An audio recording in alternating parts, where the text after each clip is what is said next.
Hi అండి. ఈరోజు ఇడ్లీ పిండితో బోండాలు ఎలా వేసుకోవాలో చూపిస్తున్నానండి. చాలా టేస్టీగా వస్తాయి. మీరు కూడా తప్పకుండా ట్రై చేయండి. ముందుగా ప్రాసెస్ చూద్దామండి.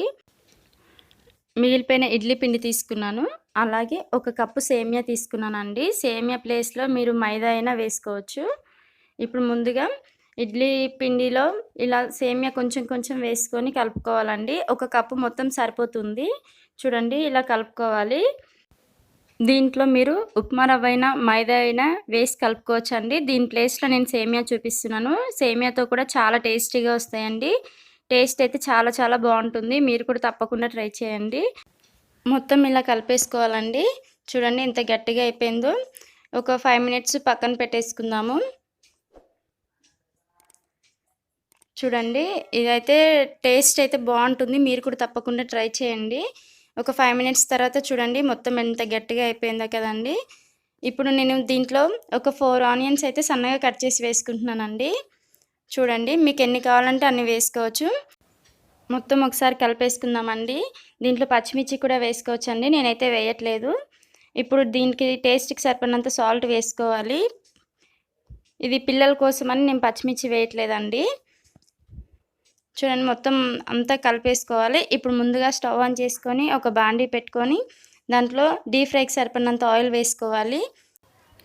ఇప్పుడు మనం ముందుగా కలిపెట్టిన పిండిని ఇలా కొంచెం కొంచెంగా తీసుకుంటూ పునుగుల సైజులో వేసుకుంటే సరిపోతుందండి. పిల్లలైతే చాలా ఇష్టంగా తింటారు.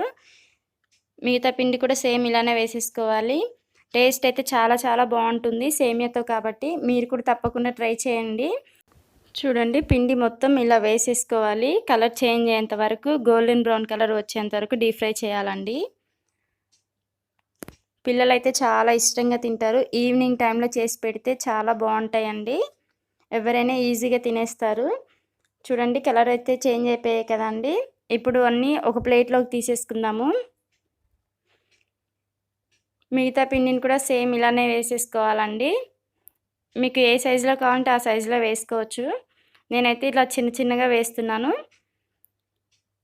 సేమ్ మిగతా పిండి కూడా అంతా ఇలానే వేసేసుకోవాలండి. కలర్ చేంజ్ అయ్యేంత వరకు డీప్ ఫ్రై చేసుకుంటే సరిపోతుంది. దీంట్లో మీరు జీలకర్ర, పచ్చిమిర్చి అన్నీ వేసుకోవచ్చండి. పిల్లలు తినరని నేను ఇలా చూపిస్తున్నాను. చూడండి మొత్తం ఇవి కూడా డీప్ ఫ్రై అయిపోయాయి కదా! ఇవి కూడా ప్లేట్‌లోకి తీసేసుకుందామండి. ఇవి ఎర్ర చట్నీలో తింటే చాలా చాలా బావుంటాయి. మీకు ఎర్ర చట్నీ కావాలంటే నేను డిస్క్రిప్షన్‌లో లింక్ ఇస్తాను చూడండి. ముందు వీడియోలో పెట్టాను కాబట్టి. అంతేనండి. ఎంతో టేస్టీగా ఉండే ఇడ్లీ పిండితో సేమియా బోండాలు. మీరు కూడా తప్పకుండా ట్రై చేయండి. ఈ వీడియో కనుక నచ్చినట్లయితే లైక్ చేయండి. మీ ఫ్రెండ్స్ అండ్ ఫ్యామిలీ మెంబర్స్‌కి షేర్ చేయండి. మా ఛానల్‌ని సబ్స్క్రైబ్ చేసుకోండి. Thank you for watching.